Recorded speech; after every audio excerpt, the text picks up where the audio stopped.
కార్యక్రమానికి స్వాగతం. ఇవాళ కార్యక్రమంలో భాగంగా గర్భిణీలు ప్రెగ్నెన్సీ ప్లాన్ చేసుకునే ముందు కౌన్సిలింగ్ అవసరమా, ప్రెగ్నెన్సీ పీరియడ్లో తీసుకోవాల్సిన జాగ్రత్తలు ఏంటి, ఎటువంటి జాగ్రత్తలు తీసుకుంటే ప్రసవం సుఖం అవుతుంది అనే దాని గురించి మనం మాట్లాడుకుందాం. దీని గురించి చాలా విషయాలు మనకు తెలియజేయడానికి, మీకున్న డౌట్స్ అన్ని కూడా క్లారిఫై చేయడానికి మనతో పాటు ప్రముఖ గైనకాలజిస్ట్ డాక్టర్ హారిక గారు ఉన్నారు.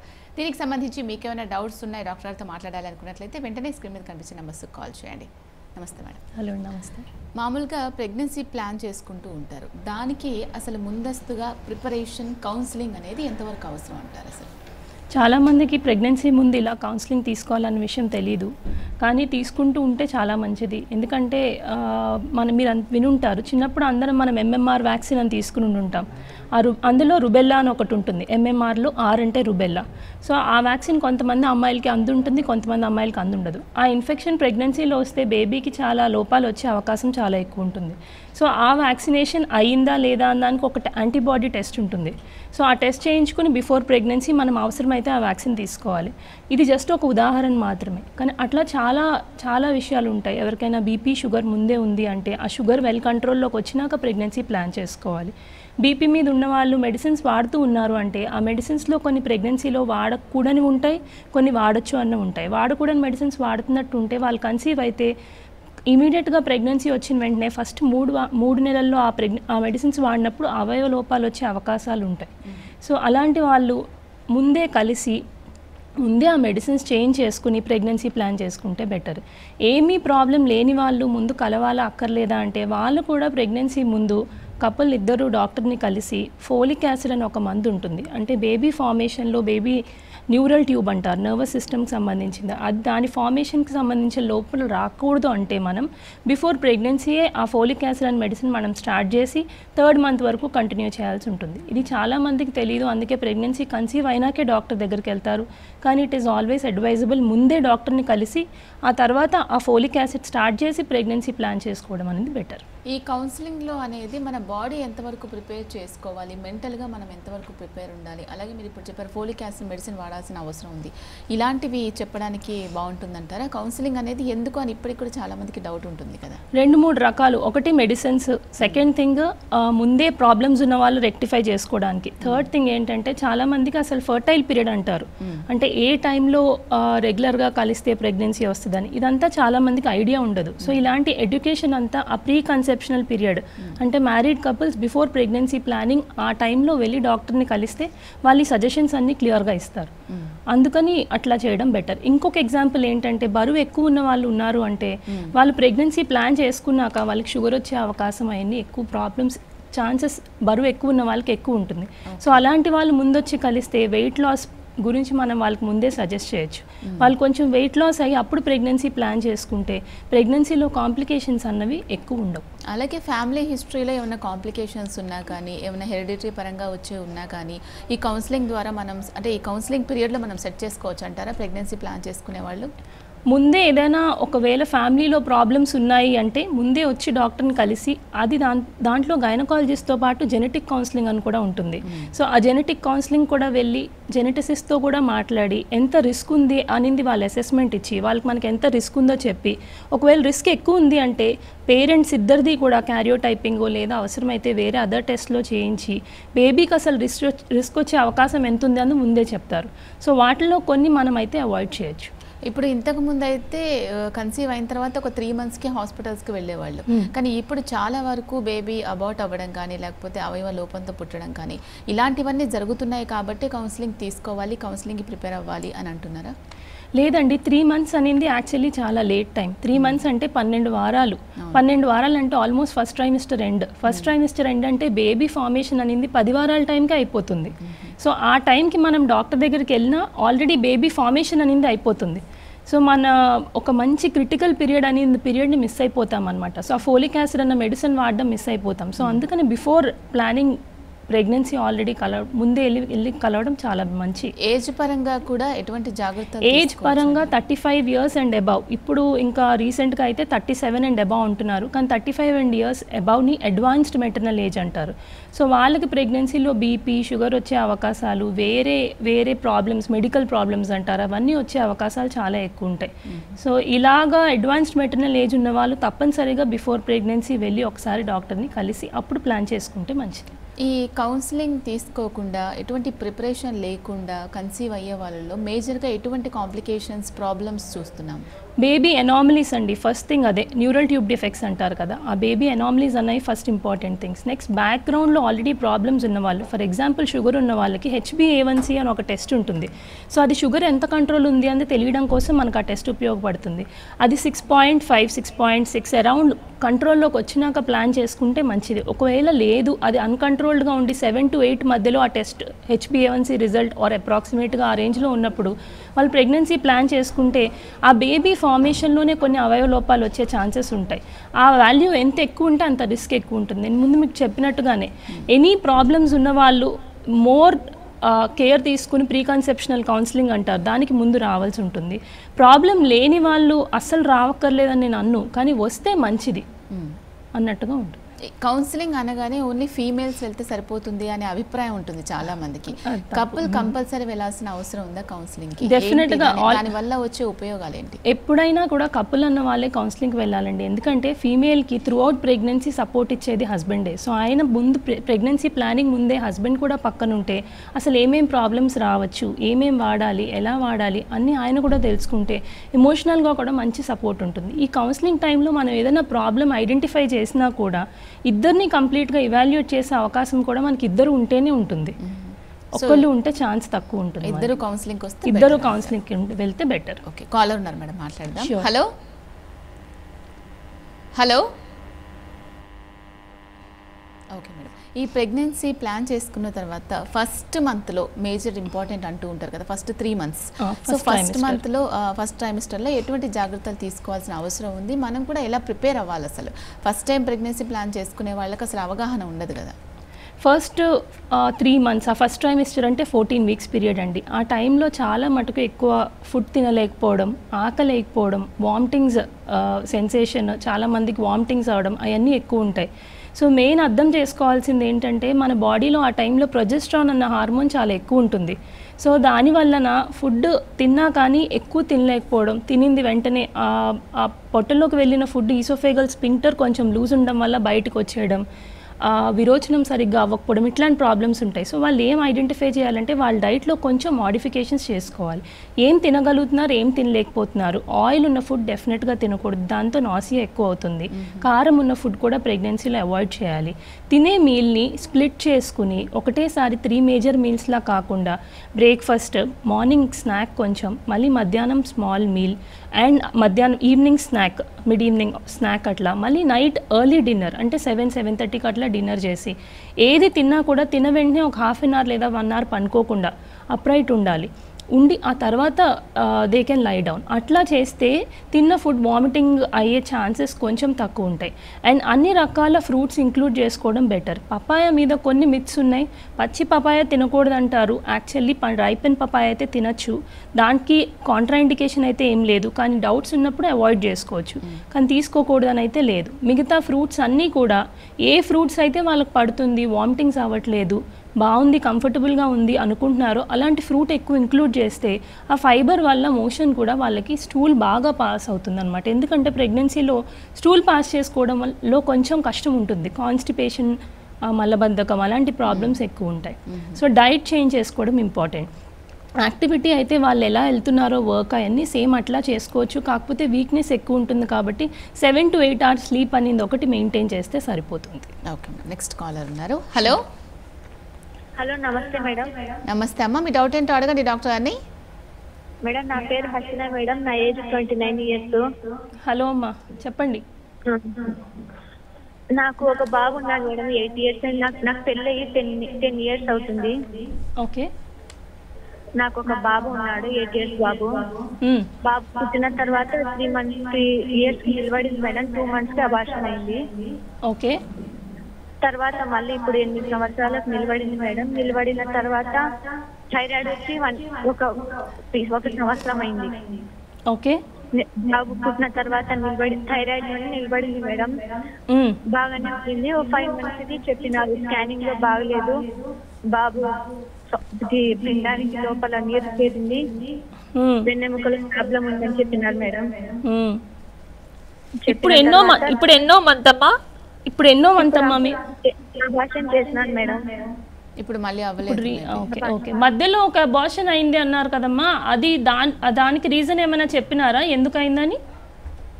ఏం చెప్పలేదు మేడం.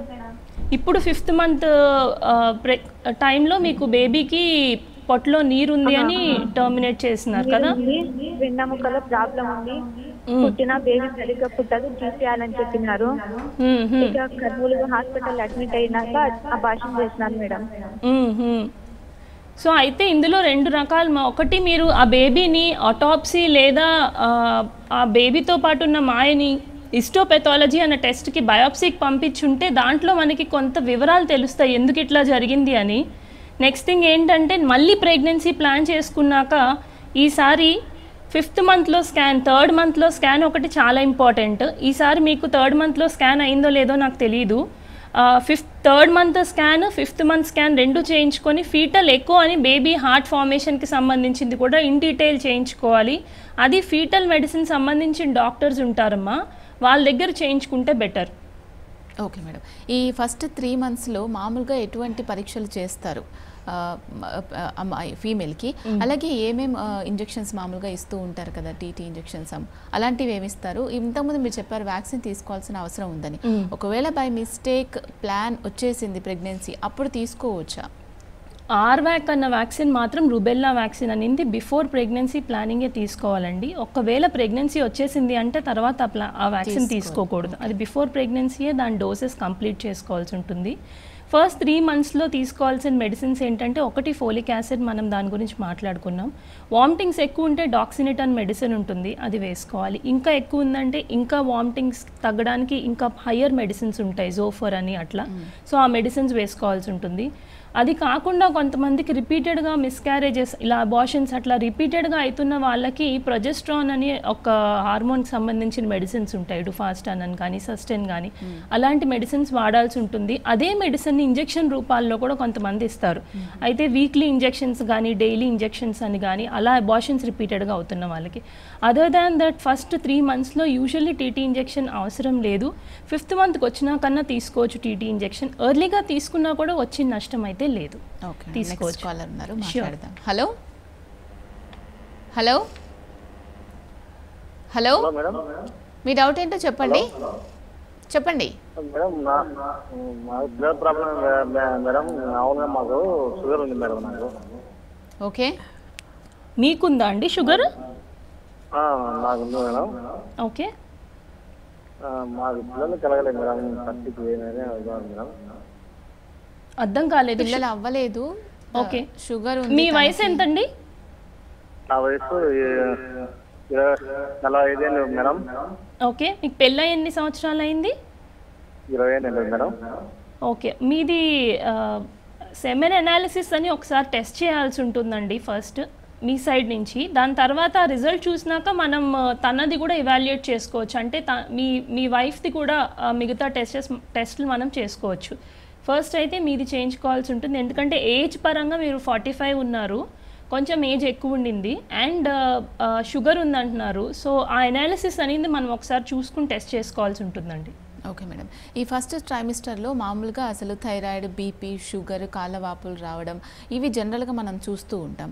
ఇవి ఎవరిలో వస్తుంటాయి? వస్తే ఎటువంటి జాగ్రత్తలు తీసుకోవాలి? ట్రీట్మెంట్ ఏ విధంగా ఉంటుంది? ఈ కాళ్ళవాపులు అనేది యూజువల్లీ ఫస్ట్ ట్రైమిస్టర్లో రాదండి. థైరాయిడ్ అనేది ప్రెగ్నెన్సీలో రావచ్చు. ఒకవేళ ఉంది అంటే మాత్రం దానికి థైరోనామ్ అని ఒక మెడిసిన్ ఉంటుంది. సో ఆ మెడిసిన్ తీసుకోవచ్చు. ఆ డోస్, ఆ థైరాయిడ్ టెస్ట్ సంబంధించిన దాని ప్రకారం ఆ డోస్ని మనం ఇంక్రీజ్ చేసుకుంటూ ఉంటాం. అండ్ బీపీ, షుగర్ అంటున్నారు కదా, షుగర్ అనేది ఫస్ట్ 4 మంత్స్లో యూజువల్లీ మనం ఒక షుగర్కి గ్లూకోజ్ టాలరెన్స్ టెస్ట్ అని ఒక టెస్ట్ ఉంటుంది. అది యూజువల్లీ 5th మంత్ కంప్లీట్ అయ్యాక చేస్తాం. కానీ మీరు చెప్పినట్టుగా ఫ్యామిలీలో ఒకవేళ రిస్క్ ఫ్యాక్టర్స్ అంటే పేరెంట్స్కి, ఫాదర్కి లేదా మదర్కి బీపీ, షుగర్ ఉండి ఆ ఫ్యామిలీ హిస్టరీ ఆఫ్ డయాబెటీస్ ఉంది అన్న వాళ్ళకి మాత్రం ఎర్లీగా షుగర్ టెస్ట్ చేసుకుని మనం అవసరం అయితే ఇనీషియల్గా డైట్లో స్టార్ట్ చేస్తాం. డైట్లో కంట్రోల్ చేసుకోగలిగిన వాళ్ళకి మెడిసిన్ అవసరం పడదు, చేసుకోలేని వాళ్ళకి మెడిసిన్, ఇన్సులిన్ పెట్టాల్సి ఉంటుంది.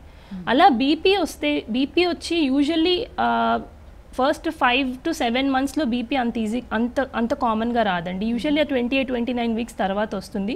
ముందు కూడా కొంతమందికి రాదని నేను అన్ను. బీపీకి మనం మెడికేషన్స్ పెట్టుకుని వెల్గా కంట్రోల్ చేసుకోవడం. ఓకే. నెక్స్ట్ కాలర్ ఉన్నారు. హలో హలో, చెప్పండి, మీ డౌట్ ఏంటి? నా పేరు హర్షిత మేడం. చెప్పండి. నాకు యాక్చువల్లీ 19 ఇయర్స్కి మ్యారేజ్ అయ్యి 22 ఇయర్స్కి బాబు పుట్టారు మేడం. ఓకే. సో బాబుకి ఇప్పుడు 10+, బట్ వాళ్ళ ఫాదర్ డిమాండ్ ఉండడం వల్ల 4 years back second partner marriage అయింది.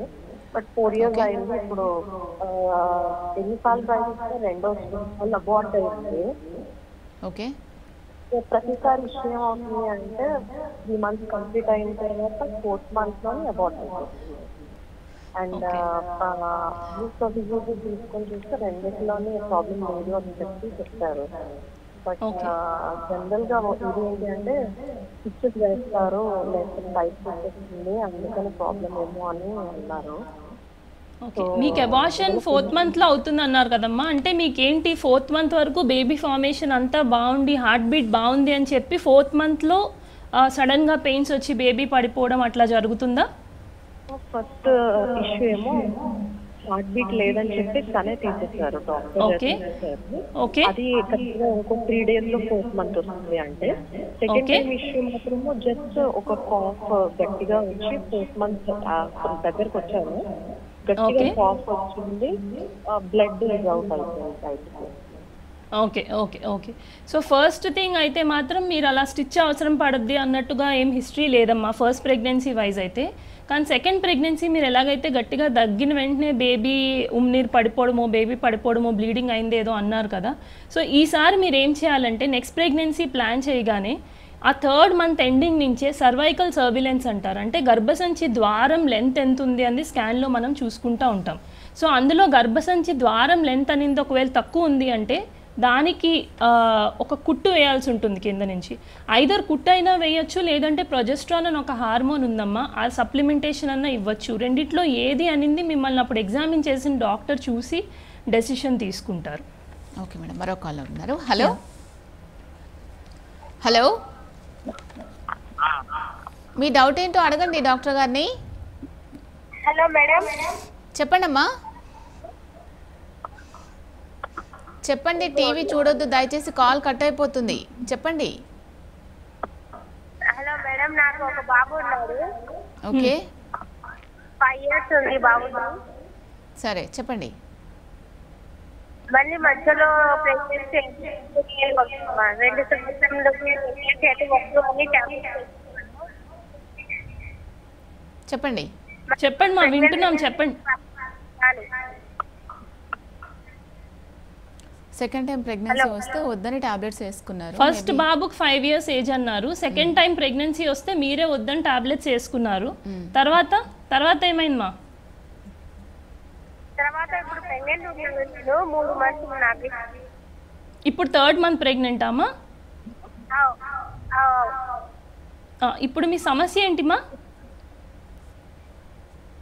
అయితే నాకు లెఫ్ట్ సైడ్ లో కొంచెం పెయిన్ వస్తుంది, దానివల్ల అప్పుడు టాబ్లెట్స్ వేసుకున్నా కదా,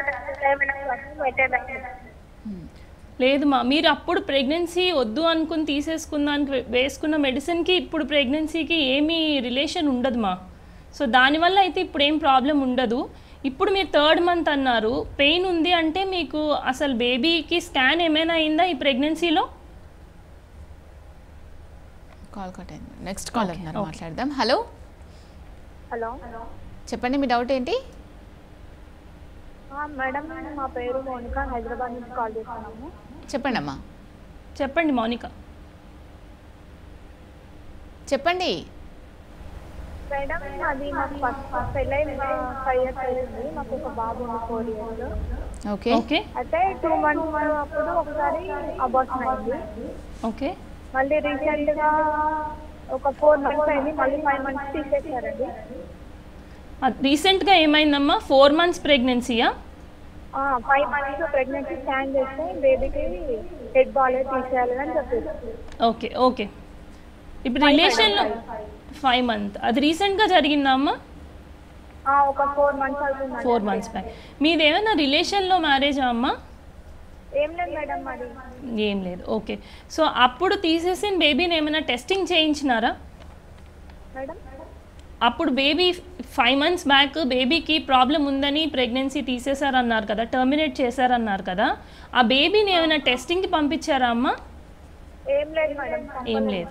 సో ఈసారి మీరు ప్రెగ్నెన్సీ ప్లాన్ చేసుకున్నప్పుడు before pregnancy folic acid medicine start చేసి ఒక 2-3 మంత్స్ ఆ మెడిసిన్ మీద ఉండగా ప్రెగ్నెన్సీ ప్లాన్ చేసుకోవాలమ్మా. ప్రెగ్నెన్సీ వచ్చినాక 3rd మంత్లో ఎన్టీ స్కాన్ అని ఒక స్కాన్ ఉంటుందమ్మా, స్కాన్ చేయించుకోవాలి. మళ్ళీ 5th మంత్లో టిఫా స్కాన్ చేయించుకోవాలి.